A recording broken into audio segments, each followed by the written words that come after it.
Hello, Cancer, Sun, Moon, Rising, and Venus signs. Kamusta kayo? Sana po ay nasa mabuti kayong kalagayan.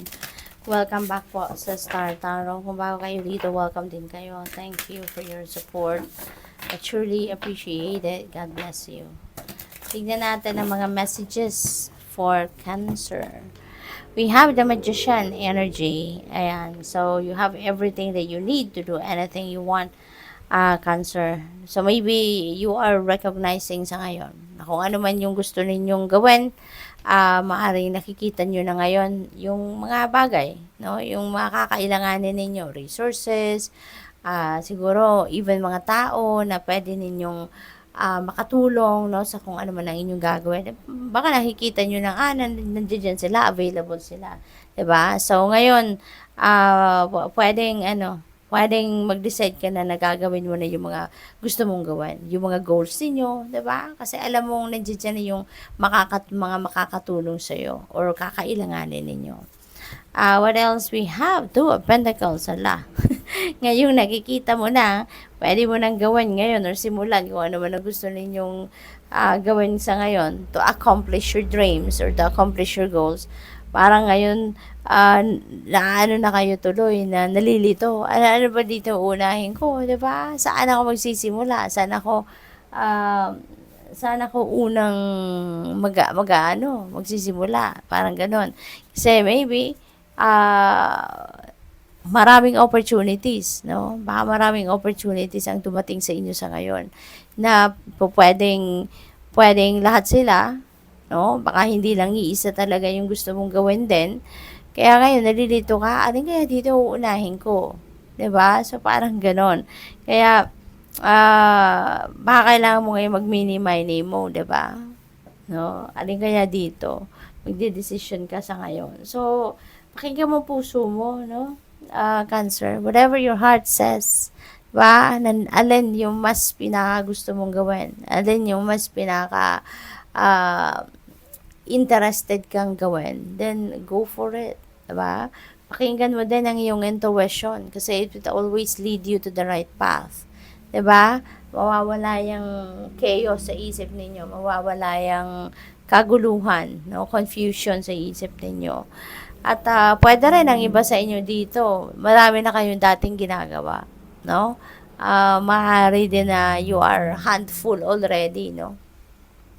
Bago pa man dumating ang pagkakataon nito na meron ka ng mga magagamit para doon magawa mo na yung mga dreams mo, yung ganon. So, siguro, mas lalo kang nalilito ngayon because of this, no? Na dati ka ng maraming ginagawa, eto, magsisimula ka ng bagong endeavor, diba? So, mas madadagdagan ng load ninyo. But, you are recognizing, no, na sayang kasi ng opportunity, diba? So, kailangan mo lang siguro na i-balance ngayon ang sarili ninyo, no? Cancer, i-balance mo yung buhay mo. Tignan mo, re-evaluate, ano ba ang mga ginagawa mo sa ngayon? No? Tapos, ano yung balak mong simulan din sa ngayon. So, what is important? Which is important? So, tignan mo kung ano yung mas best mong gawin muna. Diba? Anong dapat na i-prioritize? Ayan na nga, nalilito kayo. There is indecisiveness dito, Cancer. Nalilito kayo. Litong-lito. Kung alin yung pupuntahan ninyo, alin yung gagawin. So, yun na nga, kung ano yung binubulong ng inyong intuition, sundin niyo to. Okay? Kasi mahalagang nakikinig din kayo sa sa gut feel ninyo. Kasi mensahe yan sa inyo ng universe, guidance yan sa inyo ng universe. You know, you will be led towards the right path dito. Kasi tulad dito, parang litong-lito kayo, no? So, pag-isipan mabuti kung ano yung dapat na ipaprioritize ninyo sa ngayon. We have 10 of Cups. Ayan, this is masaya. No? This is harmonious relationship. Masayang pamilya, masayang mga pagkakaibigan. Siguro sa ngayon, ito yung una ninyong gagawin muna. Mag-relax muna kayo. Mamasyal muna kayo. Spend time with family and friends. Baka makapagbigay sila ng sa iyo ng input, makapagbigay sila sa iyo ng advice. 'di ba? Makarinig muna kayo ng opinyon ng iba, 'di ba? Although nasa sa inyo pa rin yung last say dapat kasi buhay ninyo 'yan eh. 'Di ba? Kayo din ang gagawa ng mga bagay-bagay diyan. So, pero at least no, baka makarinig kayo ng opinyon ng iba. Eh, mas makatulong din sa inyo, 'di ba? Na makapagdesisyon ng mabuti, maigi. So, ano pa ba? So, we have imagination. Ayan. So, maaari, no? Nasa ngayon, kung ano yung fina-fantasize ninyo na gusto ninyong ma-achieve sa buhay, gusto ninyo ma-experience sa buhay, maaari yun ang direction na tatahakin ninyo sa ngayon.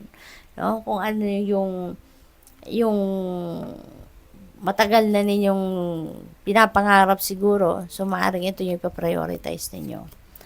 We have mask.